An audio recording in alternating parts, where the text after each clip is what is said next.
Olá e sejam bem-vindos a mais uma história do Reddit. Dê like e se inscreva, pois isso me ajuda demais e você também não perde mais nenhuma história. 1 e 20 anos pagando a cadela de volta. Há algum tempo, fui contratado por uma empresa por um CEO com quem já havia trabalhado anteriormente em outro lugar. Ele era um bom amigo, então, quando sua nova empresa não estava alcançando vendas, ele me recrutou para se juntar à nova equipe. A empresa não havia feito uma venda em 2 anos. No primeiro ano, o software estava em beta, então não estava pronto para ser vendido. No segundo ano, perceberam que usar a equipe técnica para fazer vendas de alto nível para executivos de alto escalão era o pior modelo de vendas que alguém poderia conceber. Em geral, e há exceções, é claro, esses dois estilos de personalidade não falam a mesma língua. Pessoas da área de tecnologia falam sobre tecnologia. Compradores falam sobre benefícios e como o produto potencial atende às necessidades. Eu preencho essa lacuna traduzindo a linguagem técnica em linguagem conversacional natural, para que os compradores entendam melhor como suas necessidades serão atendidas. O trabalho ficava a 1h30 de carro da minha casa, então o CEO disse que eu poderia trabalhar de casa, contanto que mantivesse a ferramenta de gerenciamento de vendas atualizada, comparecesse a reuniões importantes e garantisse que a equipe executiva tivesse relatórios diários de vendas. No primeiro mês, fiz o trajeto diário de 3 horas porque precisava ter uma interação sólida e constante com todos os departamentos para formar rapidamente minha estratégia de vendas e desenvolver um nível de confiança mútua com os chefes de seção. Uma vez que entendi as coisas, estava pronto para lançar meu plano de vendas. Enquanto isso, o CEO contratou uma VP de vendas, a chefe insuportável, em que começou 4 dias antes de eu começar a me apresentar aos compradores. Ela era uma VP vinda da indústria bancária e tinha uma longa carreira em vendas e marketing em produtos financeiros. Eu a detestei desde o momento em que ela chegou. Ela não sabia nada sobre tecnologia e eu perdi muito tempo tentando orientá-la, o que não era ideal porque eu precisava trabalhar na minha estratégia de vendas.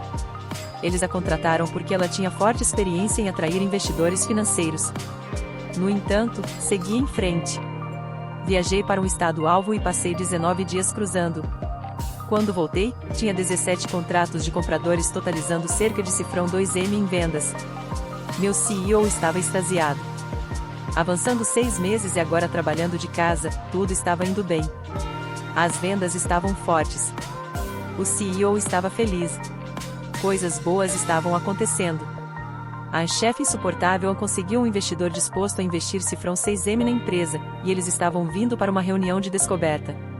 Ela me pede para dirigir até lá porque eles queriam especificamente conhecer o vendedor. Segundos antes de entrar para a grande reunião, a chefe insuportável a me puxa de lado e diz que precisa que eu a apoie em uma mentira que ela contou a eles. Basicamente, ela dobrou meus números de vendas. Eu disse a ela que de jeito nenhum faria isso. Ela diz que o CEO aprovou a mentira. Chegamos à parte da conversa em que o investidor está olhando meus números de vendas inflados no prospecto e me pergunta quantas vendas estou fazendo por mês. A chefe insuportável está atrás dele fazendo gestos, mas eu não estava disposto a mentir e respondi com sinceridade.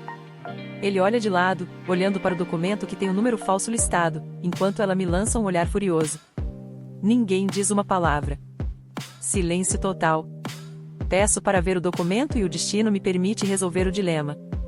Explico que os 2 primeiros números foram transpostos, eles se correlacionavam bem com minhas vendas reais versus vendas infladas se você trocasse os 2 primeiros dígitos. O investidor potencial fica satisfeito e seguimos em frente. Mudando de assunto, cerca de uma semana depois, estava em reunião com o CEO em seu escritório e ele se referiu aos meus grandes seios. Não sou uma pessoa sensível, mas fiquei chocado porque foi tão inesperado. Naquela noite, estava conversando com meu melhor amigo, que por acaso é advogado, e contei a ele em uma conversa casual. Ele disse que eu deveria contar ao CEO para que ele pudesse resolver. Pensando em práticas de negócios inteligentes, decidi contar à chefe insuportável, a quem eu reportava diretamente como protocolo adequado, já que ainda não tínhamos um departamento de RH. Nota à parte, eu também reportava diretamente ao CEO como chefe, já que meu papel era uma mistura confusa de vendas e tecnologia. No dia seguinte, o CEO me liga e eu o levo a par do ocorrido, dizendo que não é grande coisa, mas para garantir que ele fale com o CEO para que isso não aconteça novamente. Ele diz que fará isso imediatamente.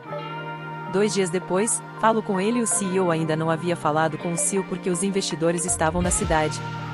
Eu o pressiono suavemente para fazer isso e menciono casualmente que meu melhor amigo, que por acaso é advogado, foi quem me aconselhou a contar a ele porque qualquer bom CEO gostaria de saber sobre isso. Reitero que não estou chateado. A única palavra que ele ouviu foi advogado.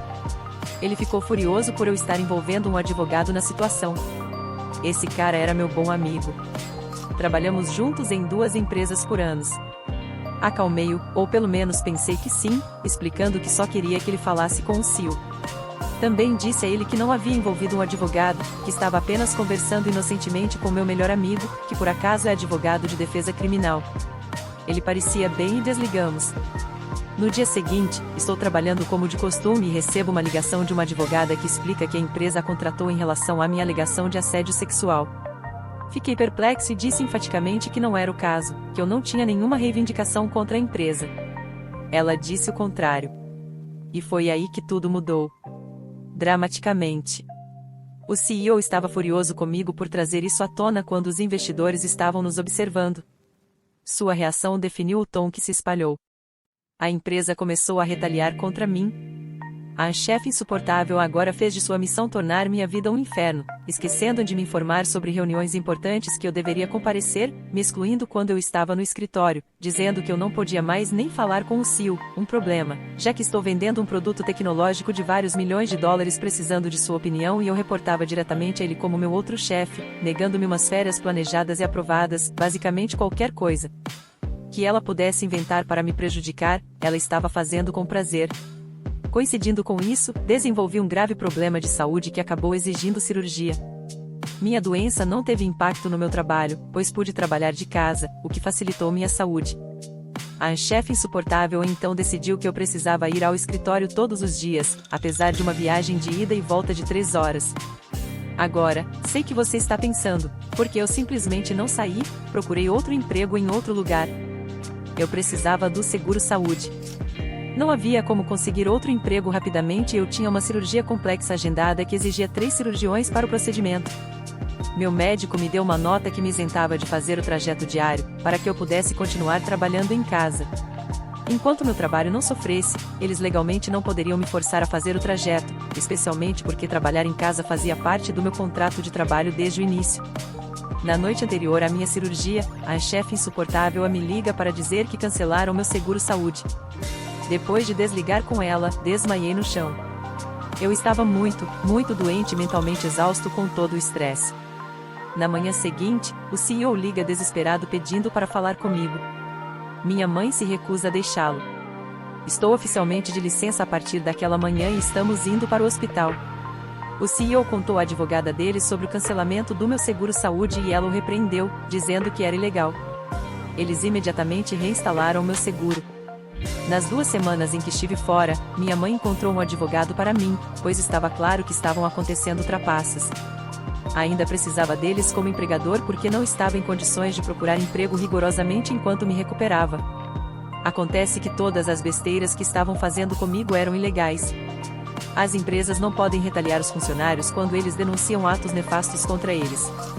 Conheci meu novo advogado, que disse que eu tinha uma excelente reivindicação por retaliação e me aceitou. Ele disse que eu tinha que continuar trabalhando lá enquanto ele fazia sua parte para ficar dentro do protocolo enquanto ele apresentava a reivindicação da EOC. Agora era a hora de eu voltar ao trabalho. A empresa havia se mudado, planejado, durante minha ausência e a chefe insuportável se recusou a me dizer onde, para que eu não pudesse voltar ao trabalho. A advogada da empresa disse a eles que tinham que me dizer, então a chefe insuportável me dá direções erradas, fazendo-me chegar atrasado no primeiro dia. Entro no novo escritório e parece qualquer outro lugar, exceto por uma coisa. Há uma área aberta diretamente em frente ao escritório de vidro do CEO com uma única mesa no meio. Bem-vindo à minha nova mesa. Além disso, não me foi permitido fazer vendas mais. Na verdade, não me foi permitido fazer nada, de forma alguma, ponto final. Eles haviam contratado várias pessoas novas para a empresa e me tratavam como uma pária. Acontece que a chefe insuportável havia ido até eles contando um monte de mentiras e, se eles soubessem o que era bom para eles, ficariam longe. Como eu não tinha nada para fazer, mas não podia simplesmente ficar sentado lá parecendo um idiota, trabalhei documentando tudo o que estava sendo feito comigo, por conselho do meu advogado. Eu fui meticuloso em minhas anotações. A chefe insuportável começou a me repreender. Coisas estúpidas como não atender meu telefone no primeiro toque por fazer perguntas durante reuniões da empresa, pedindo para ver meu arquivo pessoal, que os funcionários têm direito legal de fazer, embora não tenham direito de fotocopiar nada. Cada vez que ela me repreendia, eu tinha que assinar a repreensão. Havia um espaço para eu responder, então eu consistentemente escrevia: não concordo com essa avaliação. Isso a enfureceu tanto que ela me repreendeu novamente por escrever a declaração de que eu não concordava com isso. Houve várias ocasiões em que ela me chamou em seu escritório e literalmente começou a gritar comigo alto e com entusiasmo. Eu não reagia, minha resposta padrão para tudo era ok, o que a deixava apoplética. Em um ponto, ela está a centímetros do meu rosto gritando, seu rosto vermelho como beterraba, e eu apenas sentava lá com uma expressão sonhadora, imaginando ela estourando uma veia na cabeça. Eu a enfurecia com minha equanimidade. Ainda assim, eu estava determinado a vencer. Não importava qual nova humilhação eles me impunham. Eu aceitava tudo com um rosto neutro, depois ia para minha mesa e documentava tudo no meu caderno.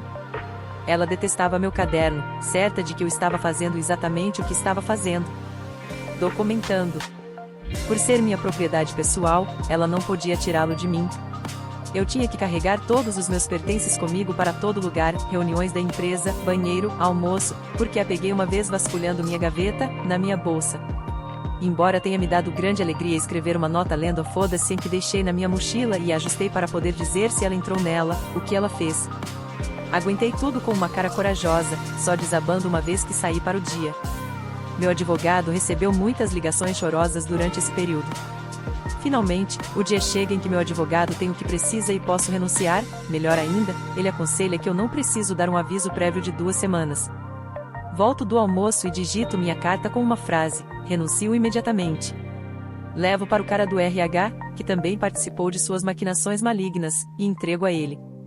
Sua boca forma um O e ele se levanta parcialmente de sua cadeira ao lê-lo. Ele olha para cima e eu dou um sorriso e digo tchau, tão doce quanto uma torta. Saio pela porta e dirijo para casa me sentindo muito bem. Um mês depois, meu advogado e eu estamos no escritório da EOC junto com o CEO, a chefe insuportável e o advogado deles para que a EOC possa revisar minha reivindicação. No meu estado, você não pode simplesmente abrir um processo contra uma empresa por coisas como assédio e retaliação. As reivindicações devem primeiro ser avaliadas pela EOC e, em seguida, se determinarem que você tem motivos suficientes para abrir um processo, eles emitem um documento de direito de processar. Meu advogado apresentou meu caso de forma lógica e direta, detalhando todas as evidências. Levou 40 minutos para passar por tudo. Então eles apresentaram o lado deles com alegações de meu emprego insatisfatório, juntamente com suas evidências, que eram todas as inúmeras repreensões que a chefe insuportável havia escrito. A EOC pergunta sobre a linha do tempo das repreensões, perguntando se foram antes ou depois de minha reivindicação ocorrer. A chefe insuportável, com um sorriso autossatisfeito, afirma que todas foram antes da minha reivindicação, conforme indicado pelas datas em cada documento. A senhora da EOC olha para o meu advogado. Meu advogado olha para mim. Olho para a chefe insuportável e serenamente tiro minhas fotocópias dos documentos. Ao entregá-los à senhora da EOC, a chefe insuportável Alatia, ela não deveria ter esses, são propriedade da empresa. Mostro à senhora da EOC que as datas foram claramente alteradas pela chefe insuportável. Ela fez cópias com as datas em branco e depois as retrocedeu. Sempre que ela me repreendia, eu tinha que levar o documento pessoalmente ao CEO para colocar no meu arquivo pessoal. No entanto, no caminho, parei na copiadora e fiz cópias. Ela nunca soube que eu estava fazendo isso. Você poderia ter ouvido um alfinete cair. A senhora da EOC revisa as cópias e depois as coloca lentamente sobre a mesa. Ela não disse nada por um longo tempo, depois falou. Posso me lembrar de suas palavras exatamente até hoje. Já vi muitos maus-tratos e atividades ilegais tanto de funcionários quanto de empregadores, incluindo documentos forjados ou alterados, mas nunca vi alguém tão incrivelmente estúpido apresentar documentos tão facilmente refutados. Não só os funcionários têm o direito de receber e manter uma cópia de repreensões formais, mas lendo essas alegações ridículas, é óbvio que você está tentando fabricar seu caso. Ela continuou dizendo que eu tinha um caso claro para um processo e, além disso, eu ganharia. Ela recomendou que o lado deles fosse para outra sala e determinasse um valor de acordo para me pagar imediatamente ou arriscar o processo. Eles foram para um escritório próximo e pude ouvir o advogado repreendendo-os. Palavras que ouvi incluíram a mentiu para mim, mentiu para a EOC, apresentando documentos falsos, violou tantas leis, pense em um número grande o suficiente para pagá-la para que isso não vá para o tribunal porque vocês perderão. Eles voltaram com uma oferta de $50.000, que aceitamos. Meu advogado e eu saímos e fizemos uma dança de touchdown de futebol no estacionamento. Olhando para a janela da EOC, pude ver a chefe insuportável na janela parecendo miserável e chorando. Ela acabará de ser demitida. E assim, minha querida, é a história de como uma empresa tentou me destruir e eu os destruí de volta. Eles nunca se recuperaram do escândalo e fecharam as portas um ano depois. A chefe insuportável nunca mais trabalhou em vendas ou marketing novamente. Ela agora trabalha em um call center. E eu? Eu me recuperei, consegui um novo emprego e agora sou a chefe. E eu trato todos os meus funcionários com respeito e dignidade. Porque eu sei como é estar do outro lado. E nunca quero que ninguém sinta o que eu senti. Obrigado por assistir até aqui. Não se esqueça de se inscrever para me ajudar a bater a meta de 1000 inscritos. Até a próxima!